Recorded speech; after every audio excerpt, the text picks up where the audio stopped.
that would come to the Nation of Islam. And I told them, if you want to cut off my blessings, you have to get a ladder that will reach heaven. And I don't think you got a ladder that tall. You'll never cut off my blessings. He anointed my head with oil, so much so till my cup runneth over. Surely goodness and mercy shall follow me and you all the days of our lives, and we will dwell in the house of the Lord forever. Beloved, I would like to end this talk with a scripture. The Jesus that is the third Jesus, the one that comes before the coming of God. He's referred to in the book of Revelations as the bright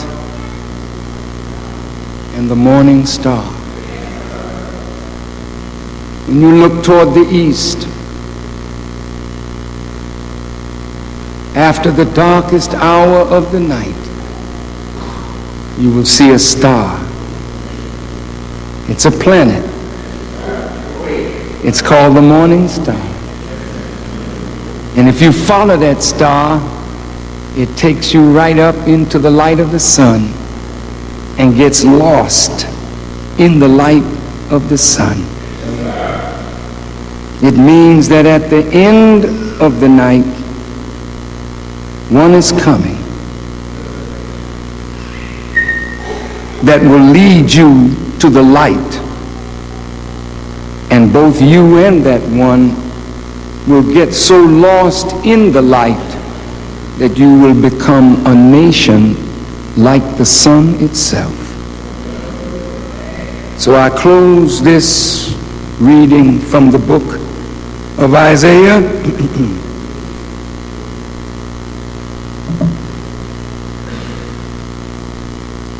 And it shall come to pass in the day that the Lord shall give thee rest from thy sorrow, talking about you, and give you rest from your fear and from the hard bondage wherein you were made to serve, that you will take up this proverb against the king of Babylon, not the wicked city of ancient Babylon, but the mystery Babylon, which is the United States of America. You will take up a proverb against them,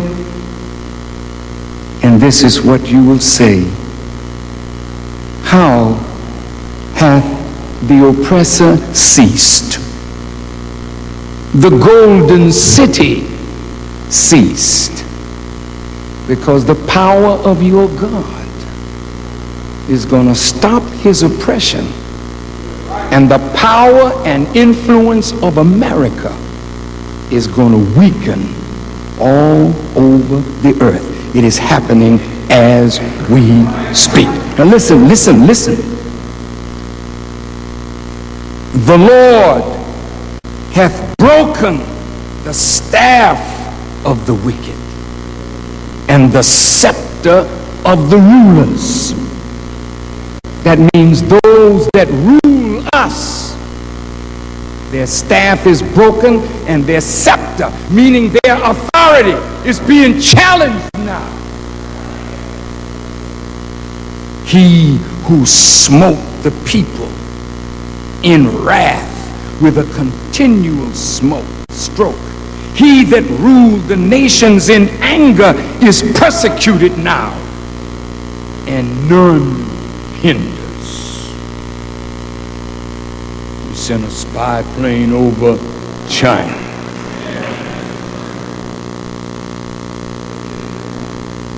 and they had to land in China. The big bad wolf, give me back my plane, and don't you enter that plane, that's American property. The Chinese not only entered it, but they took everything of what they had spied and left in it, sent the troops back, and to see Bush giving them some little medal for spying.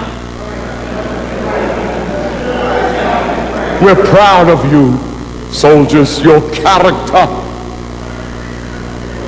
A spy. China haven't sent no planes over here. But America feels that she has the right to spy on everybody. But look what the book says. He's persecuted now. They're bombing his embassies in Africa, in the Middle East. They attack his embassies now when he does that which the people don't like.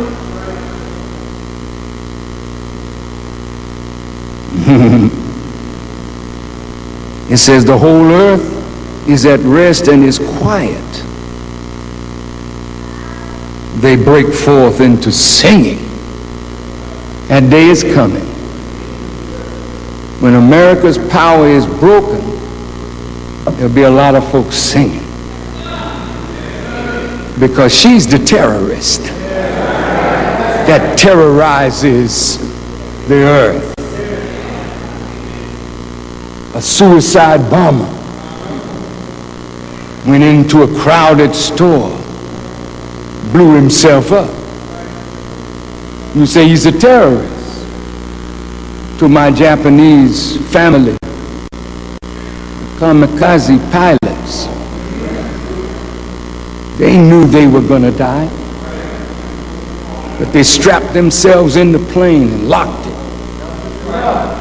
And they were given flowers.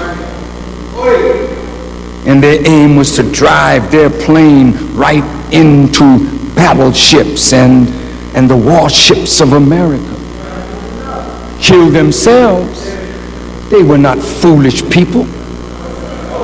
When the Vietnamese were sick of the French, sick of America, they would immolate themselves, pour gasoline on themselves, and sit down and burn themselves to death in protest.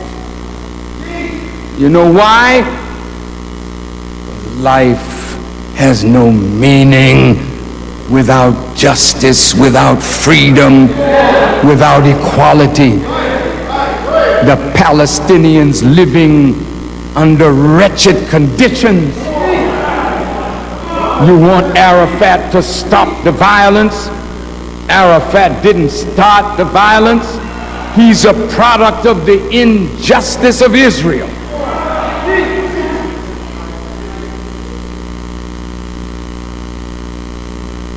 Castro was traveling last week and the week before. He was in Iran. He was in Algeria. He was in Syria. He was in Libya. Castro visited the Muslim world. Everywhere he went, they cheered him as one of the greatest revolutionaries on the earth. North Korea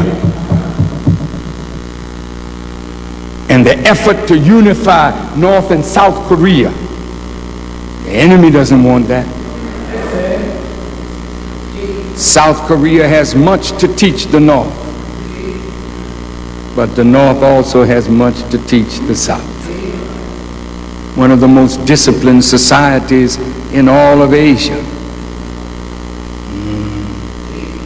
And the unity of North and South Korea, the unity of China and Taiwan, the unity of China and Japan, will make a power in Asia.